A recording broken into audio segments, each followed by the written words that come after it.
যুব সাথীর ফর্ম জমা দিসনি, মোর মতো ফাঁকা পড়ে গেলিস। হ্যাঁ রে, কালকা থাকি বলে টাকা ঢুকা চালু হয়ে গেলে। হ্যাঁ রে, ওটা তো ময়ও শুনলু। আর জানিস, যার ছাড়া পুরি আবার আমার ডকুমেন্ট জমা নেয়। তাই? হ্যাঁ, আমরা এই সুযোগে জমা দিতে, নাহলে পরে দিবা পারবো নাই। তাহলে ডকুমেন্টস কি কি লাগবে জানিস? না, মই তো জানো না। যাদের যুব সাথী ফর্ম ফিল আপ এখনো হয়নি, এই তো কি কি ডকুমেন্টস লাগবে ফুকি বের আনা। হ্যাঁ, শোনা পালু? আরে টোটো তো যে স্পিডে গেল, মই তো কিছু বুঝাই পানুনি। শুনতে শুনতে ভ্রুত করে তুলি গেল।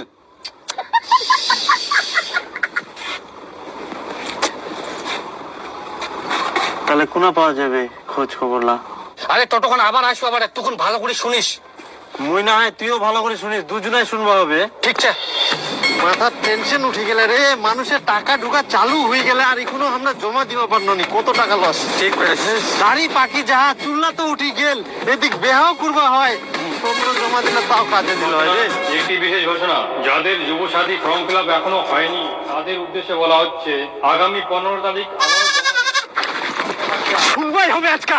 জন্ম সার্টিফিকেট, অ্যাডমিট কার্ড, মাধ্যমিক পাশের মার্কশিট, পাসপোর্ট সাইজের ফটো। কি করে কিছু শুনে ভাই তুই না কত জোরে যা রে। একটি বিশেষ ঘোষণা, যাদের যুব সাথী ফর্ম ফিল আপ এখনো হয়নি তাদের উদ্দেশ্যে বলা হচ্ছে, আগামী 15 তারিখ